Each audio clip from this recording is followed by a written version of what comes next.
So I'm going to be doing this part of the video. This is going to be from a provider standpoint, not necessarily from front desk. So I'm going to assume what we're seeing now in today's patients, where we see that the patient's already checked in.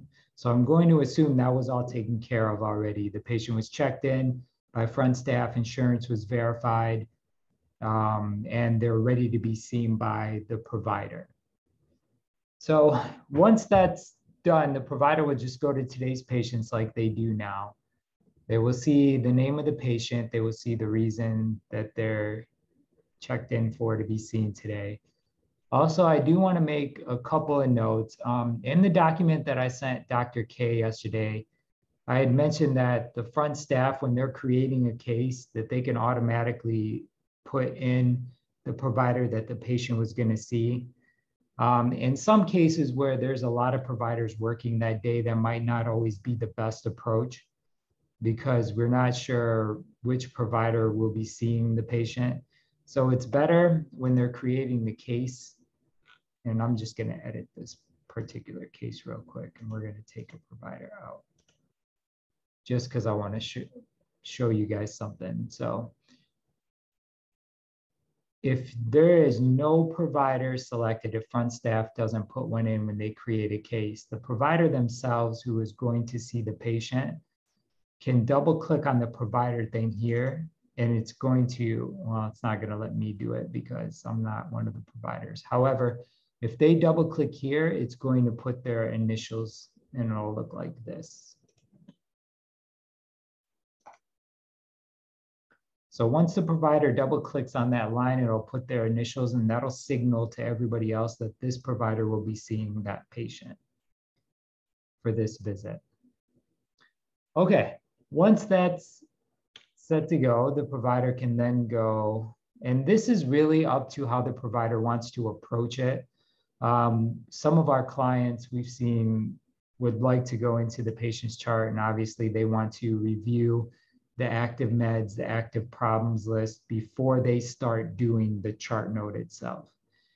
In my opinion, and consistent with even Dr. Adar's, it's better to review this information with the patient and then start the chart note after the fact. And the reason for that is the information that gets put into here will automatically import into the chart note once you start it.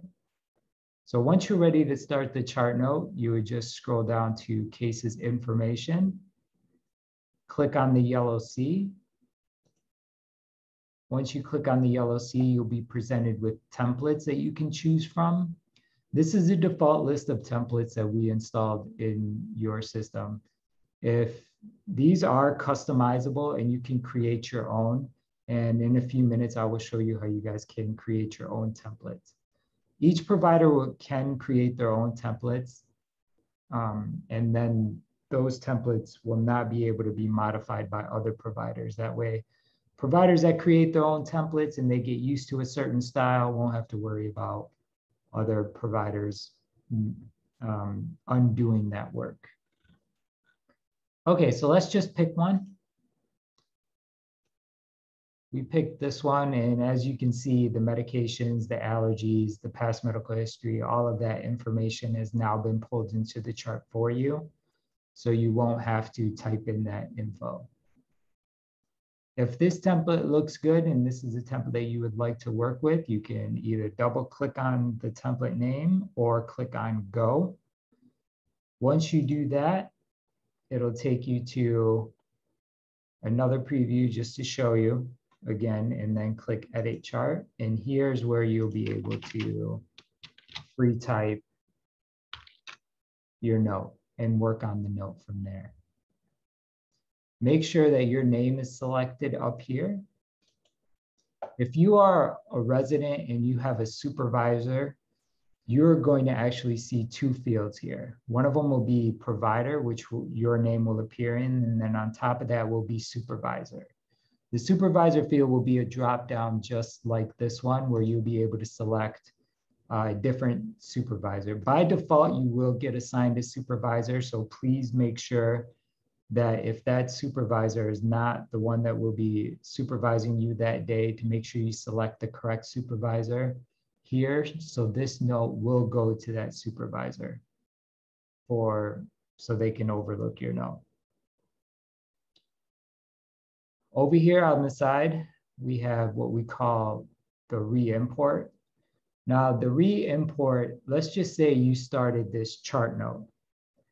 And then in the course of talking to the patient, you notice that past medical history or medications, something was missing.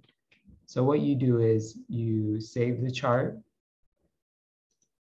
You'll go back into the patient's chart. You can add, let's just say we'll add this, the medication that was missing. Let's go back into the chart by clicking the green C. And I'll just take a quick moment to say yellow C means that the chart note has not been started. Green note, or green C, excuse me, means that the chart was started and saved, but not signed. So this is a good indicator to also let you know that you had started the note, but it still needs to be completed and signed by you. So let's click on the green C. We'll go back into the note, and as you can see, it's not going to automatically import the Nexium or the new medication that we just added. So we'll click on Edit Chart. We'll go to Import, Medications, and then it'll add it for you. So if you do start the note and you do end up making changes to some of those sections, you can go back into the note and re-import, and it will pull in the new information for you. Exam, what you can do for these are commonly used, what we call chart common phrases.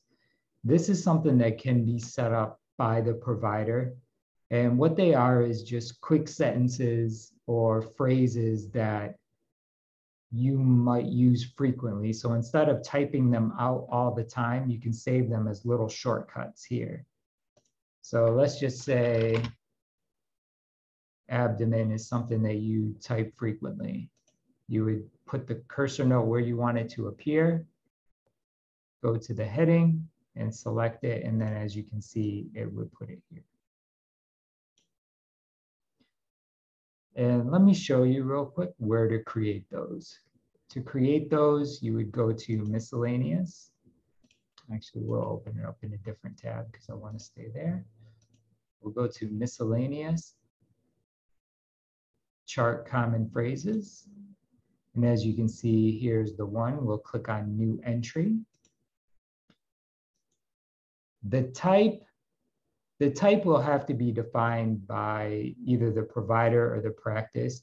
In general, it's a good idea to have a certain set of types. And what I mean by type is that'll be the first thing you see. So for example, if you type a lot of phrases that are related to like physical exam or something, you might want to create a type called physical exam. That way, all of the chart common phrases that are related to like a physical exam will be under the one heading. So really type is just a heading, and then the title is what's going to be nestled underneath it. Let's create one. For example, we'll use physical exam. We'll create a title. Let me see. We'll just call it physical.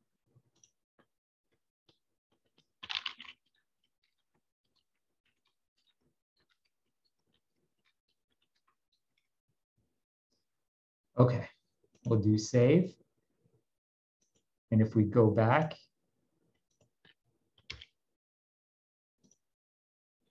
we'll have to save the chart and come back into it for it to reload those changes.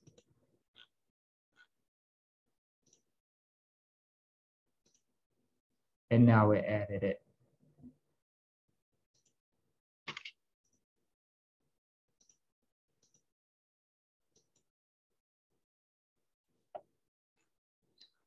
Once you are done with the note and you are satisfied with it, a provider will have two options. One of them will be save chart, and the other one is going to be save and sign. Save and sign is not going to show up for me because I'm not logged in as a provider, but you will see an option here that says save and sign chart. And what that'll mean is it's going to save the chart and it's going to affix your digital signature to the chart, saying with a timestamp. So it'll say, for example, Dr. John Doe digitally signed chart on such and such date at such and such time. And then that'll take it out of your sign queue. So now you're completely done with the chart. I also have to say, if you think of something later, even after you sign, you have until midnight the day of you sign the chart to go back in and make any changes. If you try to make changes the next day, you do have an unsign option. However, if you do unsign the chart and then make changes, the digital timestamp from before will get replaced with the new one. So for example, if you digitally signed the chart note today on 6/25, and then you decided to unsign it, 3 days later, and then sign it again, make some changes and sign it again, the digital signature will now say that you signed it on 6/28 at such and such time. So once you are done, save. This will take you to a spell check mode where you'll be able to click on the red words and go ahead and fix any spelling errors. If everything looks okay, the spell check doesn't necessarily pick up on every medical misspelling, so please pay attention. And once you are satisfied with everything, just click save and it'll take you to the Superbill. Click save Superbill, and that's it. You are done with the chart note.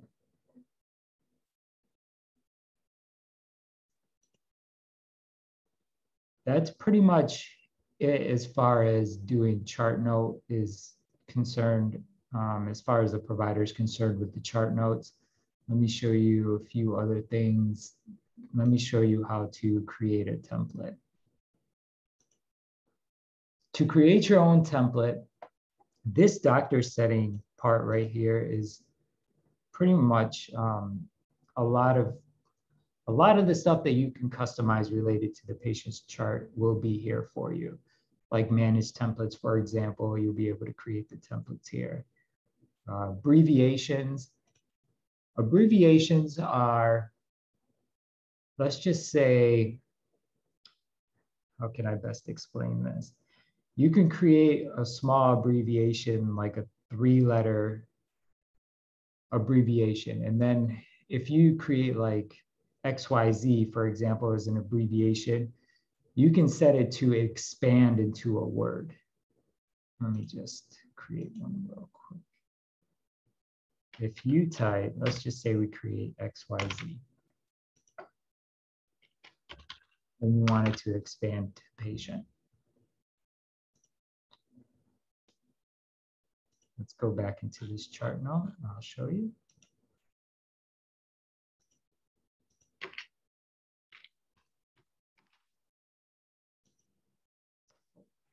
I went too quick.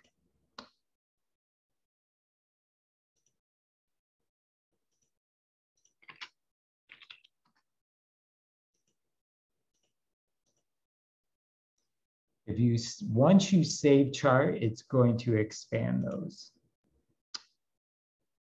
See? Abbreviations, if you have need for them, you could use them, but I must caution you to try to avoid anything that would be commonplace abbreviation. Otherwise, if one of the other providers was to write an abbreviation mistakenly, not realizing that it's going to expand into a word, that is going to change their note. So I will say, please use those with caution, and please try not to use anything that would be a super common phrase to use. let's go back to, let's manage templates. Well, let me run through the rest of these. Nurses orders wording. What the nurses orders are, when you go into a patient's chart, let's just say you wanted to order a blood draw, for example. If you guys do blood draw in your office. Well, we'll use this example for COVID tests. Let's just say you're doing rapid COVID tests at your clinic. If you wanted to order a nurse order for a COVID test, so one of the MAs could do it for you, you would go into nurse orders. You can also get to nurse orders from providers, nurse orders. But here's a quick shortcut. Just click on nurse orders. You'll select COVID test and you'll click save. What that'll do is that'll create a nurse order up at the top. The MAs will be able to click on this and see that you as a physician ordered a COVID test for John Smith. At that point, the MA, once they are finished with it, they can click on done.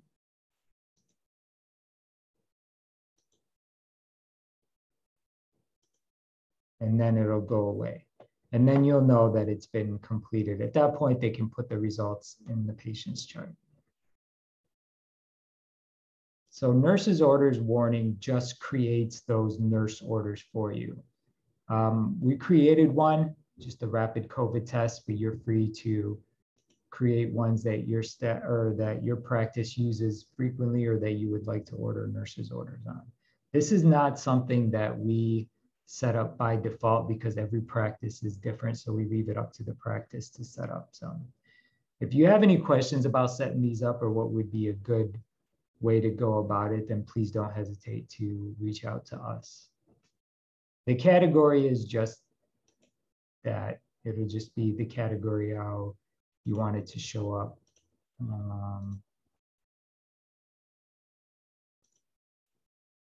Or how it'll be sorted in the system, I should say. You can edit nurse order warnings, ones that have already been created. So let's go back to this. And chart common phrases is what I showed you earlier. Instructions. Instructions are, let's just say you have a set of instructions that you give patients a lot of, something that's super common that you print out for the patients a lot. You're able to store that information here in eMedical Notes, and then you'll be able to print those on demand. For example, if we go into and go to providers instructions, any of the instructions that you created would appear here and you would be able to print them from here. So if it's something that you routinely print a lot, or you might make some minor changes to here and there, it's a good idea to create them instructions, and that way they're always available in the EMR for you. PDF instructions. PDF instructions are similar to instructions. If you have PDF documents or you have other sources where you've picked up certain documents that, again, that you print a lot or that you would like to be available in the EMR, then by all means, this would be the place to do it. You can create a new category, edit category names. If you wanted to upload a new file, where you would click on upload, and then you can just drag and drop the PDF here. Let me see, I should have one we can just put in here. We'll use the document I created for Dr. K yesterday. We'll put that here, and it'll appear here. So at that point, you can go into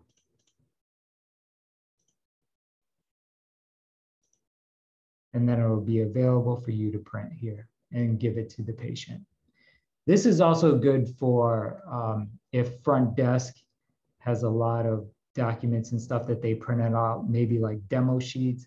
You could create a PDF out of those and put them in the system. I know here in our clinic, that's what we do. We have a front desk category with a bunch of the front desk documents that they would print out, like demo sheets or DOT physical forms, things that they would use a lot of, and they could just print it on demand instead of go hunting for them on different computers or trying to make copies of existing ones. This is just a good way to kind of organize documents related to patients' care.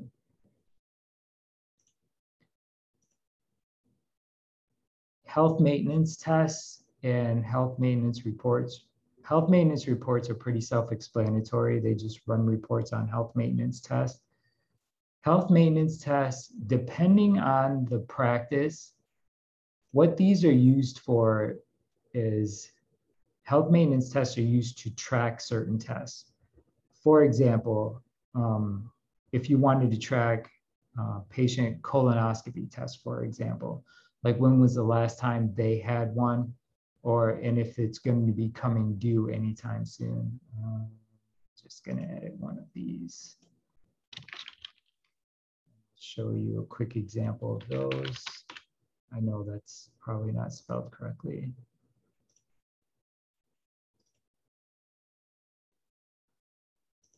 Okay. So we'll go to the health maintenance section of the patient's chart. We'll click edit. We'll add, and now this has been added to John Smith's chart. So if we scroll down to health maintenance, we'll see that colonoscopy, and what you can do is you can click here and say, let's just say he had one done yesterday.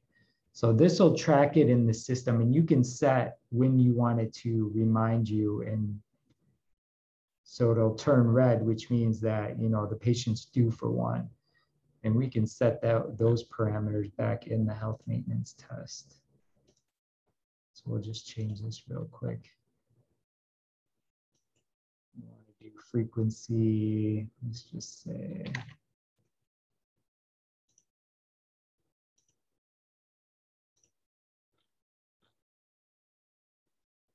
And then it'll tell you when the next due date will be, which will be a year from now.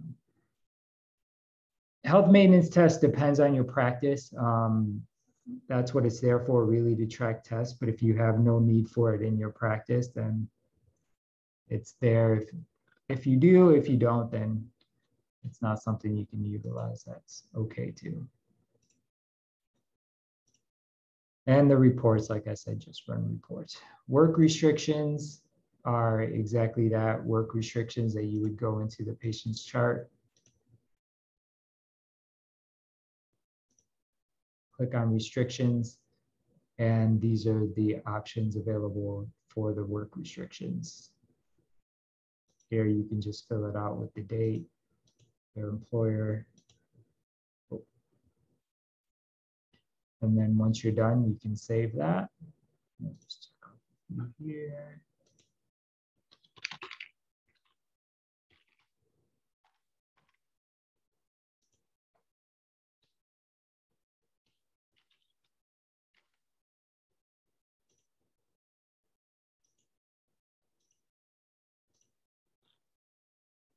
And you can always see what the restrictions were in the past. We do save those historically, and you'll be able to reprint those as well if, let's just say, the patient lost it and came back in a couple of days later and wanted to reprint.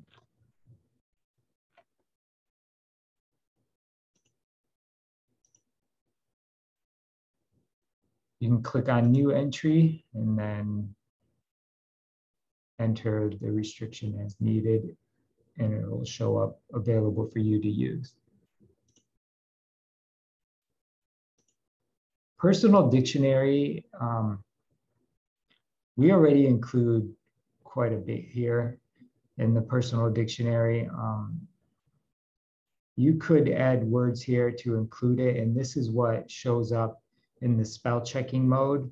Back when we're doing the patient's chart, those words that appear in red, we pick those up from the personal dictionary. I'll show you, for example. These words right here are coming from the personal dictionary. The personal dictionary is getting a little outdated. So the best thing to do for misspelling is to let the browser do it like this here. See how it's in red, which indicates.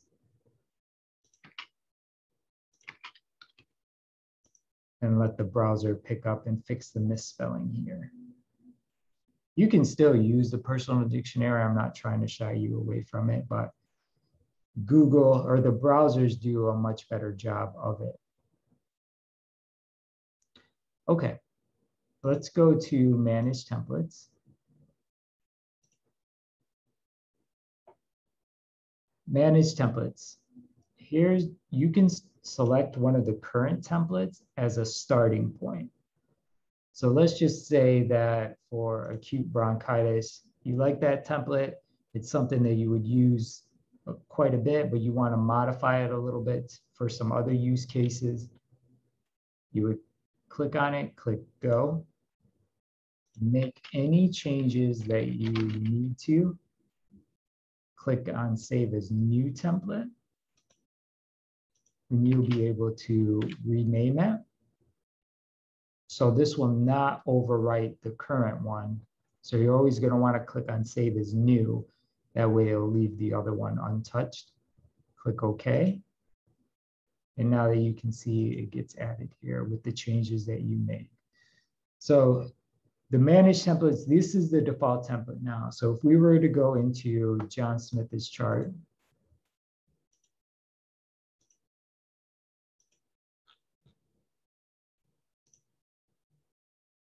actually, we're going to delete chart because we're going to pick a whole new template.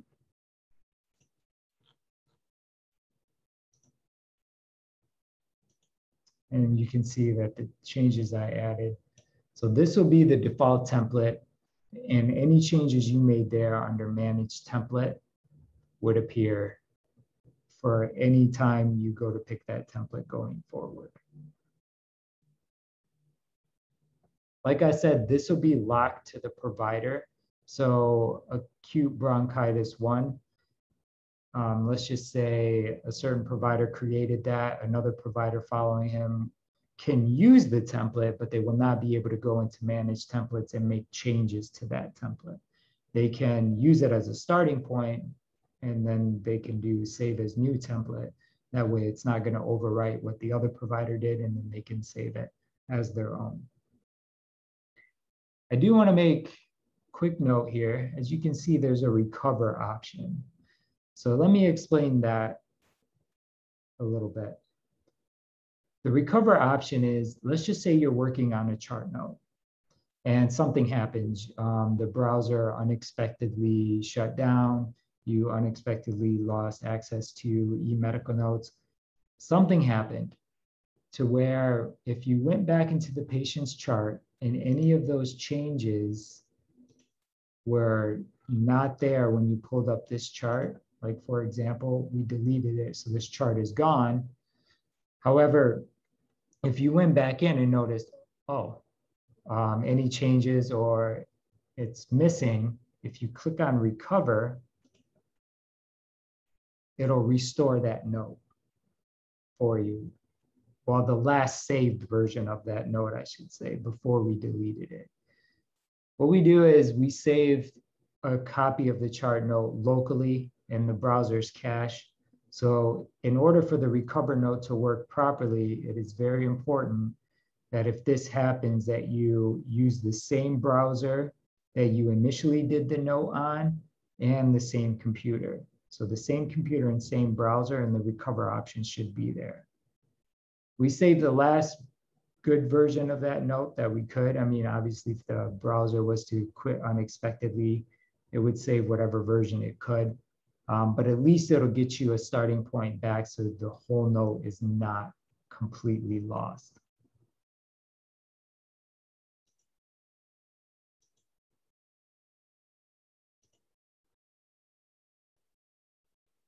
Okay, that pretty much, let me see.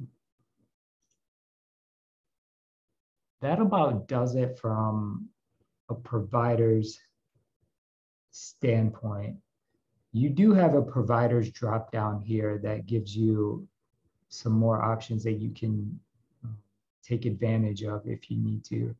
You can click on script, that'll take you to the script writer. Excuse will be work excuse or school excuses. And quick note, the work and the school excuse, you can create new excuses. And we can just touch on that real quick. Click on excuses type. And then you click on new entry. Well, we'll just edit the current one real quick. These are little shortcuts here, and what those mean is like patient name, for example. So when you go into the patient's chart, like we did a second ago, and select, let's just do that. Let me show you.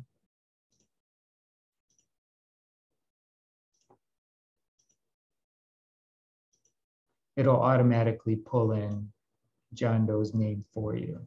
So when you're creating the template, it's best to use these little shortcuts that we have built in, so it'll automatically pull in certain information from the patient's chart so you don't have to type that out every time.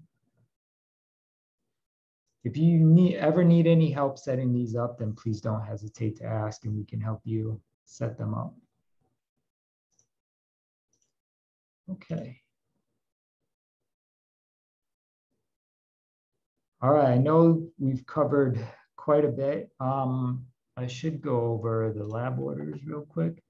Studies, if you wanted to do a lab order, let's just say you wanted to refer a patient out to like Quest Labs for some blood work, for example, you would click Studies,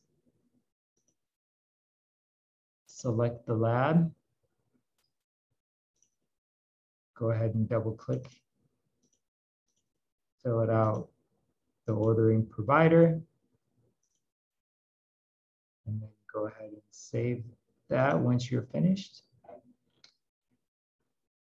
And then if you go down here to our orders, you'll see the orders that if you have written. Yes, Isa, can you show me how to create a template from a blank template? I noticed that in the options, there is a blank template.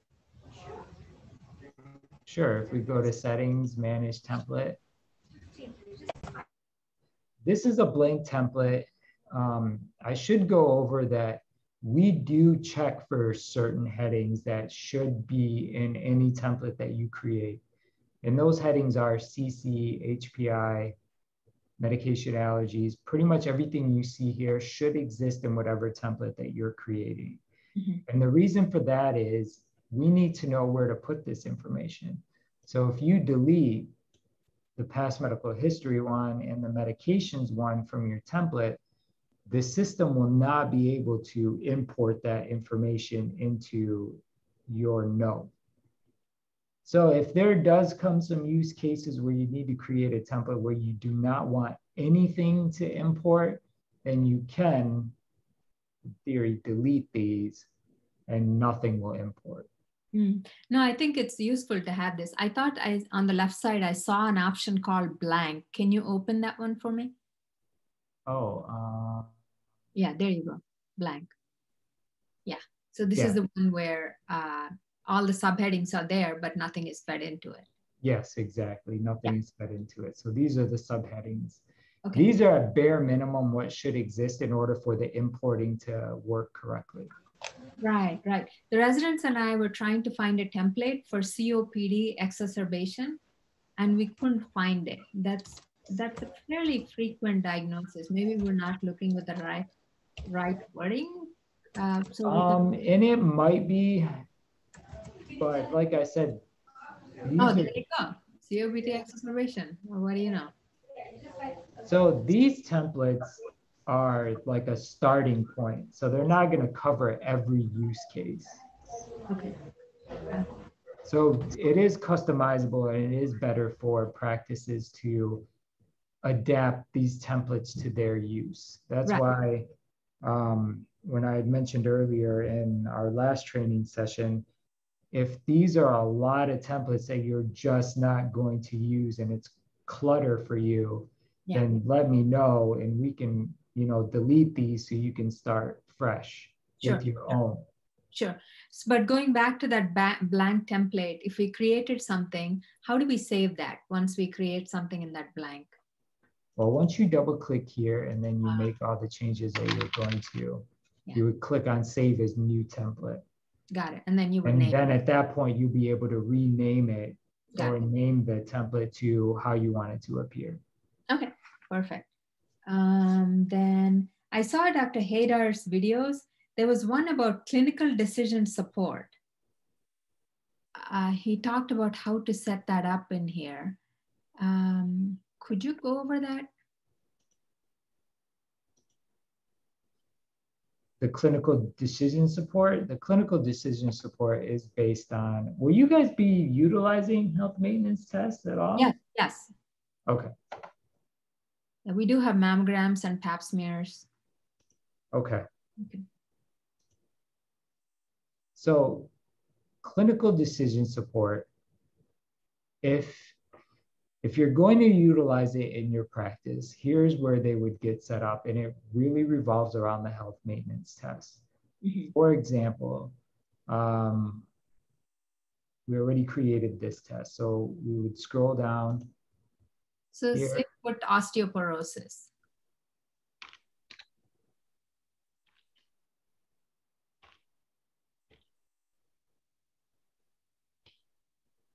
Okay, I definitely not know. Yeah, it's I'm not there. spelling that correctly, but okay, we'll pick this one here. So now what's going to happen is we're going to take this off of basic screening. So let me explain what basic screening is. Basic screening means it's going to show up as a recommended test for the patient, regardless of anything you choose down here. It just means just that. It's a basic one. You want to add it to every patient's chart. So this will show up as a recommendation to add to the patient's chart, regardless of what you do down here. So if the test is not labeled basic screening, then it's going to look at what you have listed here as a basis to recommend whether you should add this to the patient's chart. For example, since I took this off of basic, now if we were to put at risk of osteoporosis in the active problem list of the patient's chart, this test is now going to come up as a recommendation for you to add it to the patient's chart. And I'm going to show you. So we'll just use that. Let's do save. Let's go into John Smith. And I'm going to need to delete this test out of here before it'll do that. So hold on.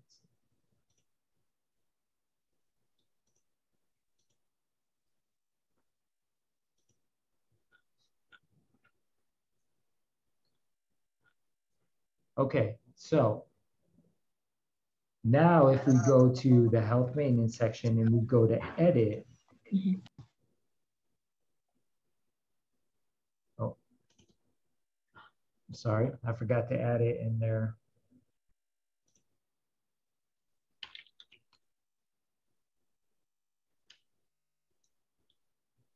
It was at risk or something, right?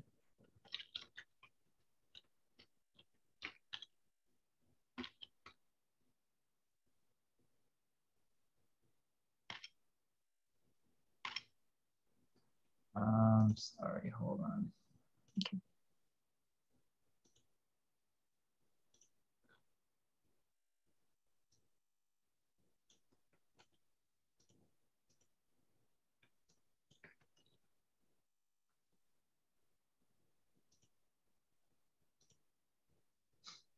Okay. So now if we refresh just to pull that back in, if we go into edit,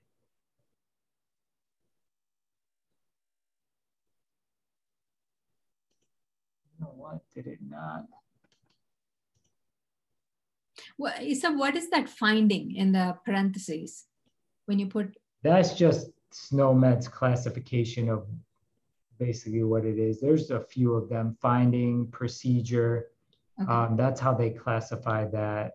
Okay, we don't do anything with that information. No, how much we need to do. Let's pick another one that doesn't appear like 3 times. Maybe it said at risk of osteoporosis instead of for. Let's see what the wording is. Yeah, it said off. Yeah, the problem is there's like 3 of them. Let's do this one, because that only seems to have 1.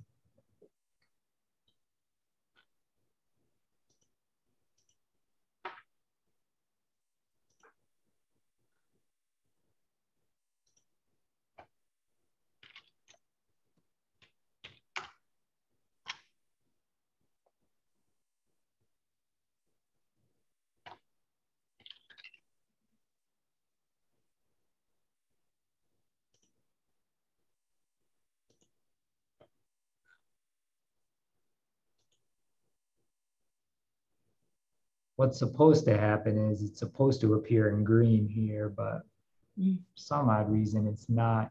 Green means that it's going to be a recommended test, basically, so it stands out. Because otherwise, any test that you create under health maintenance,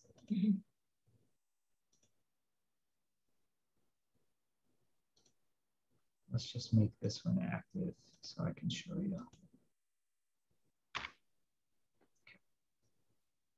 So if it appears in green, it means that it's a basic screening, a test that's been marked as basic screening, or one that gets picked up with clinical decision support.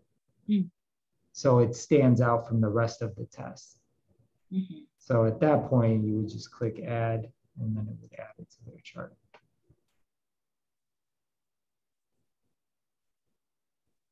I hope that helps answer your question. Yeah, let me just play around with this, because I think this is useful, this clinical decision making. So the way I understood is the clinical decision support comes from 4 things in the patient's chart. One is the problem list, the diagnosis you have entered in the patient's chart. Second one is the medications the patient is on. Third one are based on the labs, and fourth one are their allergies, from what I understand. So I'll play around with these dummy patients, and if I run into any issues, I'll get back to you. Fair enough. Okay. So there's how do you make a note on when follow-up needs to be done? So say, for example, I signed a CT scan report, and the patient is not here, okay? I saw an abnormal CT scan. I discussed it with the patient, and it's an abnormal CT, and I want a follow-up in 3 months. So how do I do that? Right now on paper, obviously I write it on there and it's in their chart. You would go into the patient's chart, and let's just say, I really wish I had a scanned document in here that I could.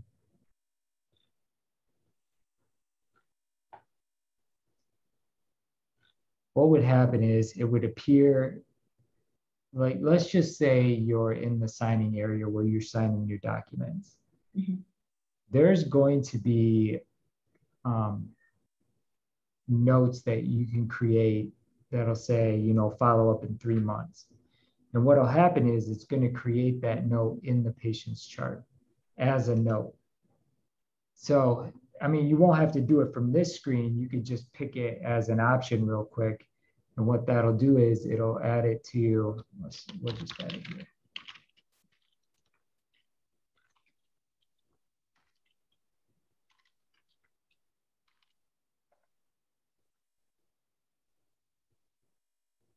Click on add to list and click on submit. And if you scroll down here, you'll see this here. And what that's going to do is that'll add it as what we call a public message, which means that's going to go to any MA that's available will see that, and it'll be their job to, call the patient and schedule an appointment with them and to come back and follow up with you in 3 months. Does that make sense? Yeah, so this is when I saw the patient in the clinic and I wrote when they need to follow up, correct? Correct. Okay. Now, so you can do that. I mean, if you're not signing anything and you just want them to follow up, then you would just add a note, fill it out, follow up in 3 months. And then, like I said, the MAs will see that. Got it. So And I'm then, also talking about a scenario where I saw the patient a month ago. I ordered a CAT scan, and now the result is sitting in my test results to be signed, and that is abnormal. I talked to the patient, and I want the patient to get another CT scan in 3 months.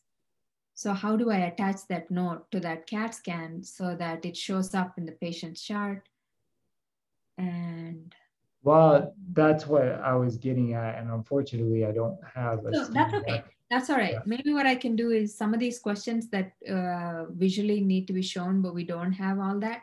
I can just shoot you an email, and at some point we can play around with it. So what'll happen, like once that document is in the system, like I was saying, you will have a shortcut as you're signing that document with those notes options. And I can show you how to create those notes options once we get a scanner and stuff set up in your practice. Sounds good. And then that way they'll appear as shortcuts. And then what'll happen when someone logs into the system, they'll see it as a public message. Please follow up in 3 months, and you can see that it's attached to John Smith's chart.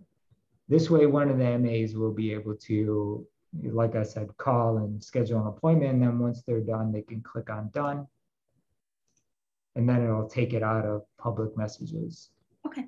Okay. So does this EMR support voice recognition or handwriting? Somewhere on the frequently asked questions on the website, I thought I saw something. Yes, it does. How does that work, is it? That works. Let's just say you wanted to get Dragon, which is one of the more popular speech recognition. Dragon offers a variety of them. We actually have a lot of clients that do use Dragon or some sort of voice recognition software. And it's compatible with the system, mainly because, I mean, we're using the text input of the web browser. So we haven't created like a proprietary or a closed text input box. I know that. So what that means is stuff like Dragon will respond to it because this is like a general text box that's not closed off in any form or fashion. So it actually works really well. Unfortunately, because of that, support on our end is really limited because we have no control over how Dragon behaves or operates. So, but with that said, I heard Nuance, the makers of Dragon, have a really good customer service. So if you do have issues, things like it's not recognizing some of your words and stuff, that falls out of our scope of support. You would have to contact them. But if it's not typing in here, I mean, I can help to a certain extent, but again, we might have to get them on the line for that. Got it. What about? But you shouldn't be, I mean, you shouldn't be turned off. By all means, try it if you'd like to use it. I mean, a lot of our clients use it and they love it. So. Okay. The problem is also we're all from different countries. So I'm not sure how good Dragon is at picking up accents, different accents. So it's just, I'm just trying to find as many details as I can to make the wise choices. What about handwriting? How does I'm sorry, I was going to say, from what I understand, Dragon does adapt to you. I mean, there is a training module and stuff that you have to go through it. And over time, as it starts to learn your voice, your accents, your nuances, it does get better with time because it's constantly training and learning. Got it. From you. So initially, you're right. It's not going to work that well right out of the box. I mean, it's decent, but training and the use of it more and more after that, it will adapt and it should get better for you. Okay, awesome. Handwriting, how does it work with handwriting? Handwriting is the same thing. That depends on the OS and whatever handwriting software you have. I know Chrome and Microsoft Edge allow it. So it really depends on the quality of the software or the handwriting software and how it interprets your writing. But yes, it is supported, but I can't provide technical support per se on it because it's not really our product, if that makes sense. Makes complete sense. So I'm trying to figure out when we go into the patient's rooms, what if we decided to buy some tablets for the residents or for the physicians to have in their hand to pull up the charts? Do you guys have a favorite tablet that you would recommend? Anything that'll use Google Chrome, iPad, Chrome is the best or browser. I'm sorry? Chrome is the best browser that you recommend? Chrome is the browser that we recommend and the one that we officially support. Okay. However, with that said, Safari and the new Microsoft Edge work just as good. Okay. So I wouldn't really hesitate on that front. And you'll know if a browser is not compatible because stuff will be all over the place, meaning nothing is going to line up correctly. I mean, it'll look messy. Yeah. So if the browser, but Safari, Dr. Adar uses Safari all the time, for example. We have providers that use Android tablets and we have providers that use iPads. So to say if there's one certain kind that's better than the other, that's not true because we support, Chrome, and Chrome works on pretty much every tablet out there. So as long as you can install Chrome officially, that'll be the way to go. But if you can't install Chrome for whatever reason, Safari and the new Microsoft Edge does work just as well. Okay. Fantastic. Okay, so real quick, let me go over the documents and the HL7 lab stuff, and I think that should pretty much do it. Okay. So as a provider, you're going to get documents that come into the system either via fax or scanned in that are going to need your attention and your signature. Yes. Those documents are going to appear in one of these 3 tabs, and that's going to depend on the person that's filing the document and how they file it. For example, let's just say from RMI, they sent you they sent you the result back via fax. And one of the front staff, they scanned in that fax document from RMI. Now, if they know that John Smith saw Dr. K that day, so they're going to want to, put it in Dr. K's queue for her to review because, they know that she saw that patient. So that will, if they do that in the filing section, they'll be able to assign a provider and say, okay, this is Dr. K needs to look at this and she's the one that needs to sign this. So if that's the case, that's going to appear here under the MP tab, which means these are the papers that have been assigned to me that I need to review and that I need to digitally sign. So if you click on those, it'll show you all of those documents, and then you'll be able to click on them to, after reviewing, to digitally sign. But let's just say that you're on vacation this week and you have another provider that is covering you, and now they need to review that RMI document and sign off on it because you're not available, but someone needs to do that for it. So what they would do is they would click on other providers unsigned papers, the OP tab, and then that'll show them papers that have been assigned to other providers that they can now sign off on after reviewing. Does that make sense? Yep, that makes complete sense. Okay. So just like you hovered over those tabs, can you kind of just hover over each one? Does each one, when you hover over it, okay, no provider? So no provider means that the paper was filed, but a provider was never assigned to it. But it still requires someone's signature. So this is pretty much like and I hate using the word catch-all, but this is like the catch-all of scanned documents so they don't go unnoticed, especially ones that need to be signed. So this will be open up to any provider to click on. Yeah, so probably because in the free clinic, whoever is there that half day signs that. So they can't assign me or Dr. Sood or somebody. It depends on when the lab comes in. So I'm guessing it'll be that catch-all basket, no provider assigned. And and if that works for you. I mean, we have some practices like yours that just have multiple providers and there isn't a one set. So, I mean, and it makes total sense, but you have to use what works for you. So that's totally okay. As long as everyone's aware that's going to be the case. Yes. So think about it. And if that's the best approach, the good thing about this system is we try to make it to where, and I hate to use a one size fits all because that always can't be the case either, but we try to make it flexible enough to work with a variety of different workflows. Sure. Isa, can you just do a run through of the other tabs also? Please hover over that. Okay. Sure. So the unsigned HL7 labs tab, this is where, let's just say we hooked up with McLaren electronic interface and they started sending over blood work, or any lab that you send over to them, I should say, would be better. It's going to appear here. And what that means is these are new lab results that have come into the system, but they have not been signed off by a provider.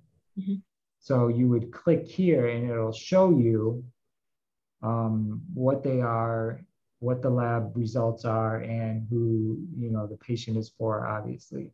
And then there'll be a button where you can sign off on those results once you've reviewed those. So the HL7 X-rays is the same thing. If McLaren is capable of sending you X-ray documents, for example, of X-ray studies that they did at McLaren, and I honestly can't remember if they're capable of this, but there's quite a few labs that are. So what they'll do is they'll send back the overreads this way instead of faxing them over. Unfortunately, RMI does not do that. It would be nice. We have approached them before. We'll keep approaching them. Hopefully, maybe one day they will be able to do it. It would be really nice. HL7 documents, same thing. If a lab or hospital, in this case, McLaren, is capable, and I believe McLaren does send these. This is like discharges from like the ER, for example, or from another provider at McLaren that the patient was seen in any documents related to there. And these three tabs are all the same. A provider will go in, they'll look at them, and then they have the option of signing off on those results. We have no control over which provider they send these results back under. So for example, if you saw John Smith that day and you wrote the order study, your name is going to go over on that lab request, which means more than likely McLaren is going to send that result back with your name as the provider on it, because they don't send it back blank. They have to send it back with a provider. So at that point, anyone can still go in here under HL7 lab and click all provider and see all the lab results. So even though the lab sent over one attached to a provider's name, that doesn't mean that nobody else will be able to see it or sign off on it. They would just have to make sure they click all provider to see all of those. Okay. So when we send patients to the lab, we don't put any provider's name. We just put Genesee County Free Medical Clinic. Well, they're gonna send it over with a provider's name. So whatever information the way we have it is there's an account with just GCFMC. Because if I put my name, then it goes to my other clinic. And that's why the arrangement is made so that there's no provider's name. Well, then we'd have to talk to their IT to make sure that they include or they don't populate that field. So, okay. Well, we'll work with McLaren's IT on that. Okay. I'm sure they're pretty flexible there. So, the HU tab is unimported. Unimported means that, let's just say McLaren sent a lab over, but we couldn't match it to a patient. Maybe they might have had John Smith's name misspelled incorrectly, or the date of birth is not the same in our system as what they have in theirs. So out of precaution, we put that here in the unimported section, which means staff will have to go in and match it to the correct patient's chart.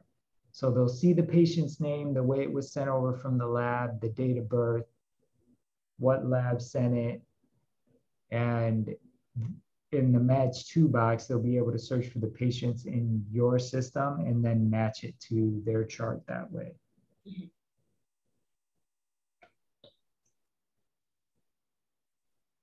Okay, the script change request, since you guys will not, because of the way you'll be doing scripts, these tabs right here, you can pretty much ignore for the most part. But I'll run through them. The script change request is if you will come from the pharmacy. Let's just say, for example, you electronically send a script to Rite Aid, and Rite Aid wants to modify that script. They'll send a script change back to you electronically for your approval with their changes. So if you wrote a script for Nexium, but they want to write the generic version, I mean, I know a lot of times they'll probably just do it, but if they wanted to change the dosing, for example, they would send that back and you can either approve or deny that script change request electronically. Same with the refills. If a patient requested a refill with the pharmacy, but they don't have any left, the pharmacy could send you a script refill request instead of having the patient call you, ask it if it's okay if they do a refill, and those requests would appear here. And the S tab would probably be the one that you honestly would click on. And that one will just show you any scripts that have been written in your system. So if you wanted to see a history of scripts that have been written real quick, and this is useful for a variety of reasons, because, I mean, if John Doe called in and said, well, you never wrote the script, the staff could click on that S tab, or they could also go into the patient's chart and go down to the script section to see if it was written. But this is also a quick way to see those as well. If you wanted to run script reports, I know we have a few clients that like to run script reports. If you click on report, you'll be able to write them. I know a lot of providers, for example, that write a lot of narcotics. They want to be able to run reports to see when they've written certain narcotics and stuff, obviously because they want to try and catch people that might be trying to take advantage of narcotics and things of that nature, or for whatever reason. But the reports will allow you to do that. Okay, EPA stands for Electronic Prior Authorization. So you can do a prior authorization, or you can start to set up one in the system electronically. And that could range for whatever reason that you need to do a prior auth for. You could do it electronically in the system. If that's something that you guys are interested in that would require its own separate training, just let me know and we can go over that. Sure. But this is not something that all practices use. So if it is something that you will utilize, then please let me know, and I can definitely go over that with the people that will be responsible for doing those. Okay. The F tab is the fax status, and the IF tab are incoming faxes. If the system was set up traditionally with the server at your practice, we would install a fax modem and connect a fax line to it. And then that way faxes would come into the system electronically, where staff could file it that way electronically. And incoming faxes would be that. And the faxes tab will just show you anything that was faxed out of the system. It's just a log for that. Whereas incoming faxes are faxes that were faxed into your EMR. With the cloud-based solution, that's not really something that works the best. Due to the nature of the way the cloud is set up and how faxing is set up, it's just not something that's feasible.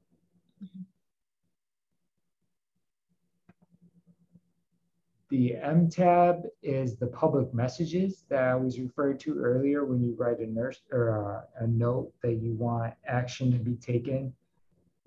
For example, if you wanted staff to schedule a follow-up in 3 months, they could click here to see all of those messages and then, work on those, the public messages. The C tab, this is for the providers. I can't believe I didn't go over this earlier. I'm sorry. Click on the blue C tab, and the blue C tab is very important to the provider. It's very important because it's going to show you chart notes that you still need to do. So if you had a visit for today, but you still have a yellow C, for example, you'll see that here. Like, these are all the chart notes that I have yet to start. It'll also show you chart notes that are in green, ones that you've started but you haven't signed. And also importantly, it's going to show you chart notes that as a supervisor you need to look at and sign as well. So this is a central location for a provider to look at all of that stuff that needs to be done. So it's like a to-do list for charting. What's that N6, Isa? Next to S? Right here.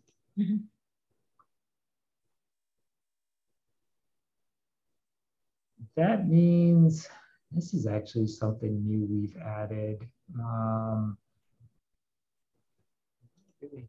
That just basically, how can I put this? And I'm going to actually have to see, because you guys won't be doing any billing or anything in the system, correct? No. No super bills, nothing? Nope.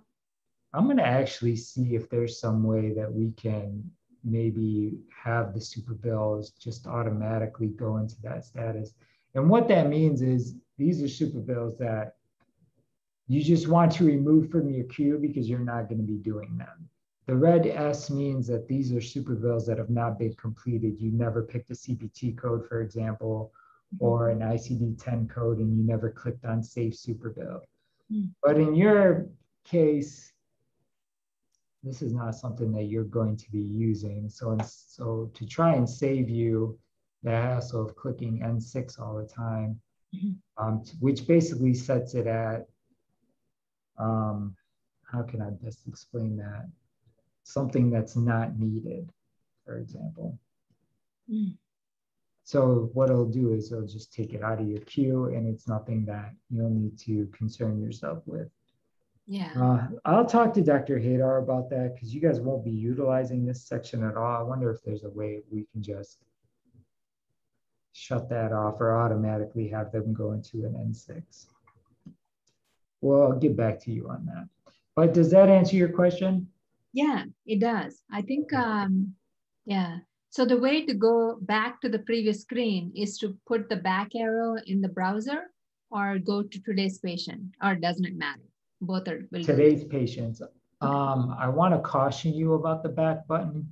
In certain screens, it's not a good idea. For example, if you just wrote a chart note and clicked Save and Sign and it took you to the super bill screen, you don't want to click the back button because now it's going to try to go back to that note and it's going to cause some issues.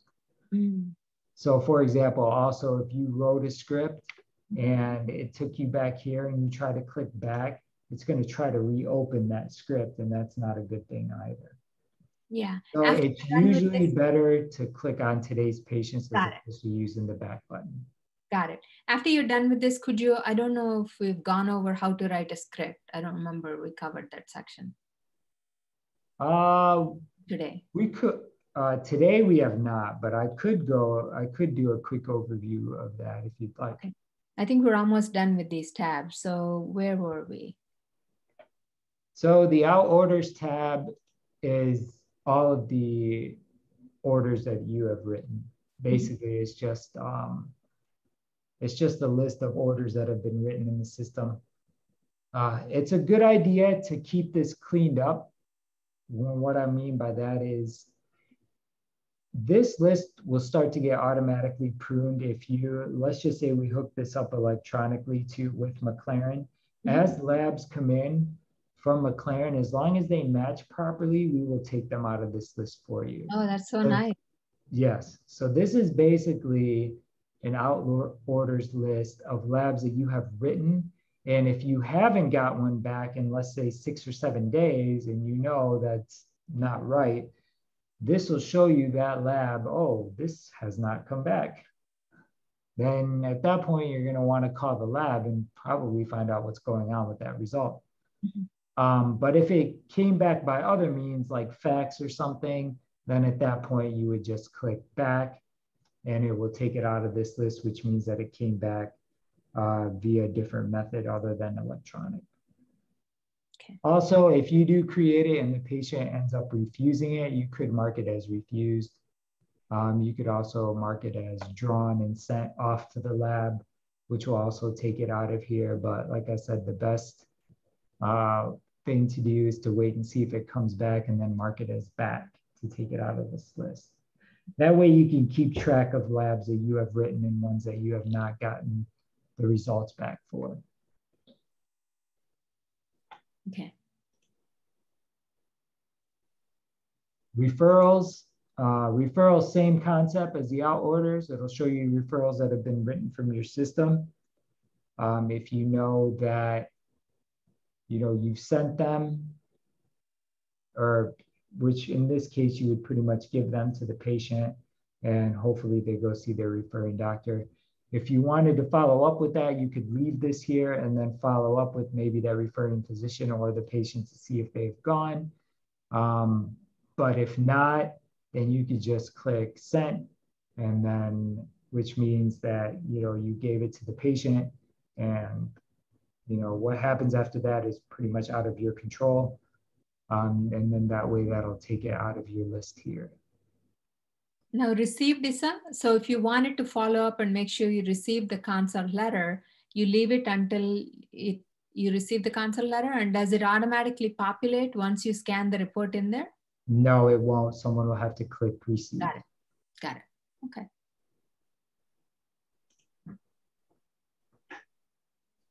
Okay. The do x-rays, same concept as the others. If you written an x-ray result or x-ray order in the system, it would appear here. Mm-hmm. So same concept as the others. Mm-hmm.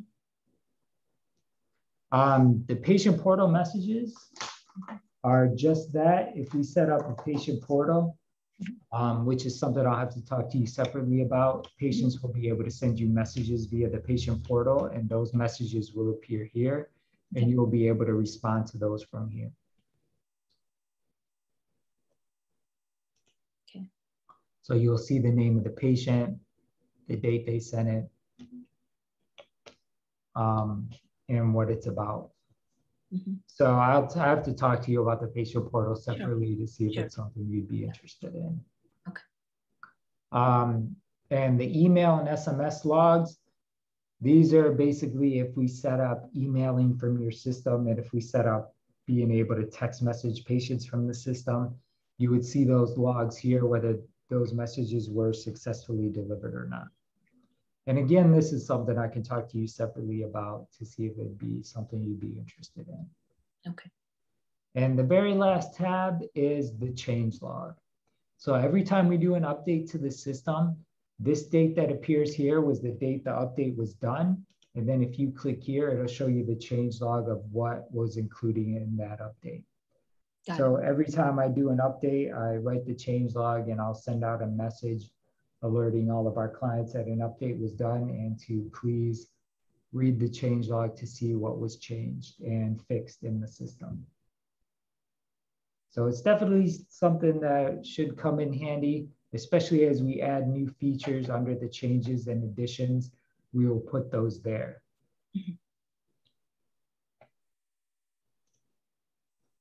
Okay, I do believe that's it.